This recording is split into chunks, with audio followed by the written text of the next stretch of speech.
How's it going, folks? Stu here. The Northman is, of course, the 28th film in the MCU, following a new hero we've never met before, Michael North, who is one of 4 brothers, all using the power of the compass to tackle crime across the globe, but they're about to find out that saving the world isn't as easy as it seems when Magnet Man pops up with a contraption that threatens to end all of humanity as we know it. That's not it?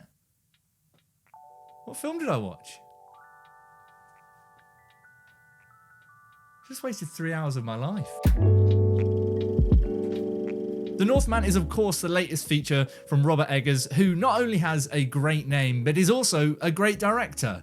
Love it when it happens. He's responsible for films you've probably heard of called The Witch or The Vivitch. Was there ever an agreement on what we call it? And more recently, The Lighthouse. Both of those fantastic films, one of those being a masterpiece. And I'll give you a hint, it's the one with Willem Dafoe tooting and mermaids and seagulls getting beat to death.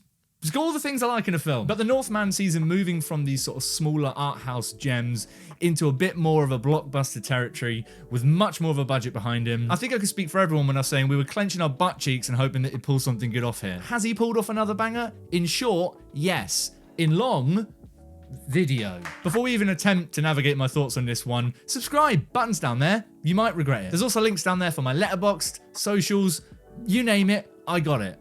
I don't have that, I'm so sorry. Should we talk about nutters ripping each other apart for 2.5 hours? Let's do it. Right off the bat, this is quite obviously a much bigger film than Eggers' previous efforts, and not just from the fact that we know it's a bigger budget because he's got a big studio behind him, but it makes itself known right from the get-go that this thing is gonna go nuts big, and you just gonna have to hook along for the ride. And I'm a big fan of that kind of balls to the wall filmmaking, and it's really interesting seeing Robert Eggers sort of progress towards that. It's got all of the staples that you come to expect from Robert Eggers as a filmmaker, but just like amped up. It's almost like 2.5 hours of Robert Eggers flexing with the biggest budget you can get. So this one is a Viking Nordic epic based on the story that inspired Hamlet, which we all know that old Shakespeare play. If you don't know what Hamlet is, where have you been? It follows Amleth, who is the prince to a Viking king who ends up fleeing after his dad is murdered by his brother, and he vows vengeance to come back and basically, you know, settle the debt there. So it is quite a straightforward revenge plot here, just at least in terms of its story and the way its character goes through the film. But of course, Eggers being Eggers, it's the way that this film is presented and navigated in a production way which really gives it its meat. And that's probably my favorite thing about this one as an Eggers fan, is that he still continues to be able to just create a location and an environment that is so insanely immersive. And it's a brutal environment at that. I mean, it's dirty. It's a dirty film. There's a lot of mud in there. There's a lot of blood. There's a lot of sweat. It's dark. It's not afraid to just kind of throw you through it, really. Some of the sequences just kind of glue you to your seat in awe. You're just like, I don't know how you're pulling this off.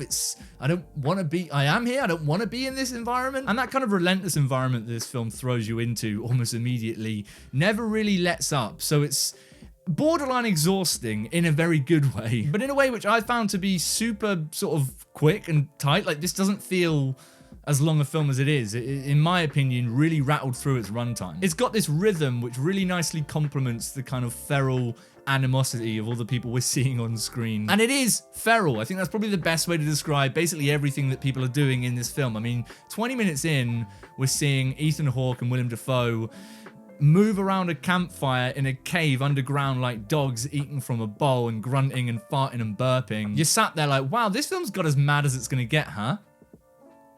Huh?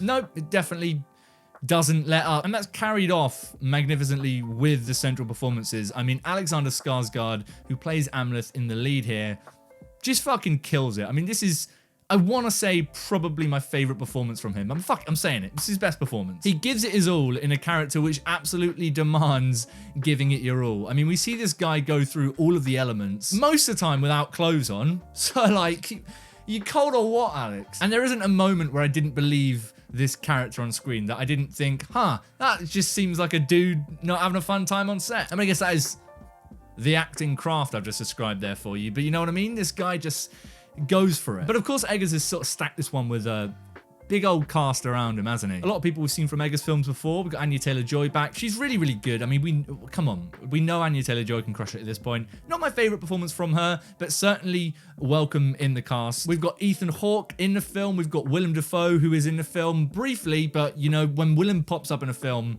it's all eyes on Willem, and I just love it. Bjork's in the film.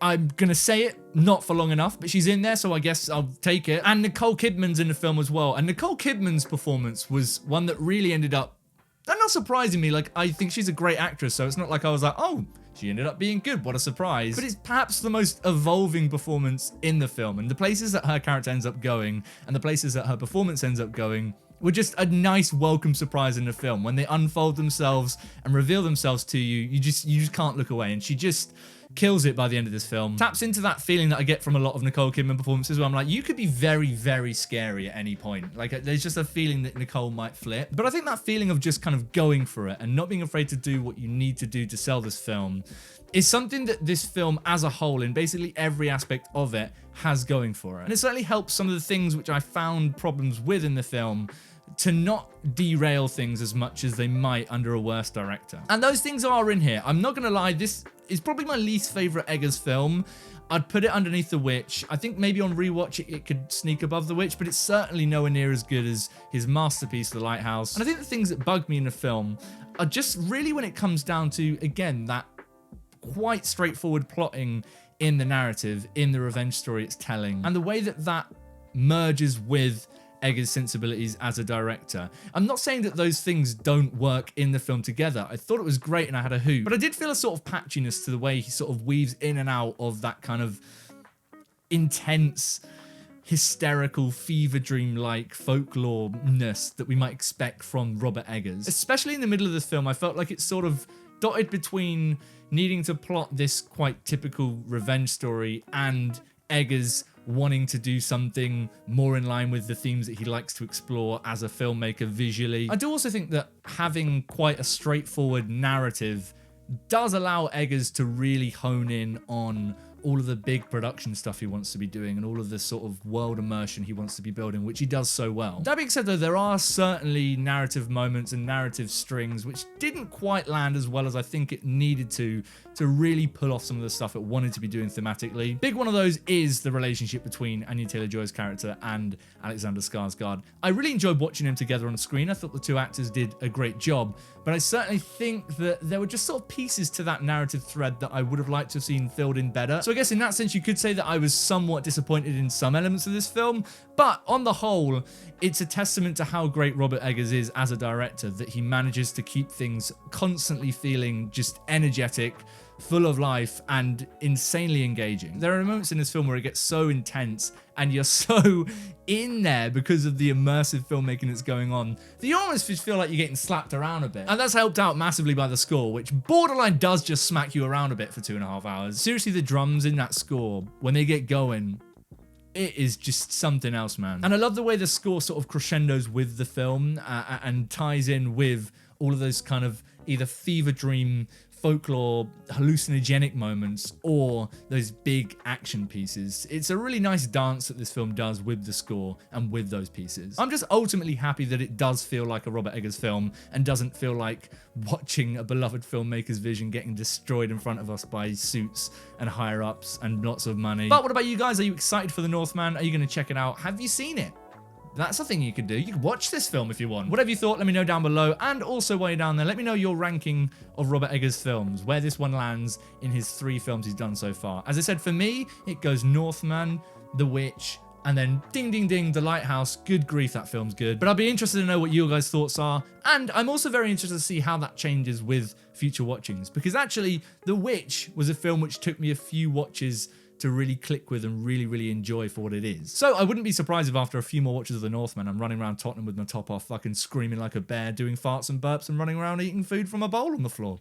But if you enjoyed this video and you want to see me talk about more shit, go ahead and click subscribe, buttons down there, and social links. Why not? See you guys soon for some more thoughts on more films, but until next time, I really feel like I can still feel the drums of this film, huh?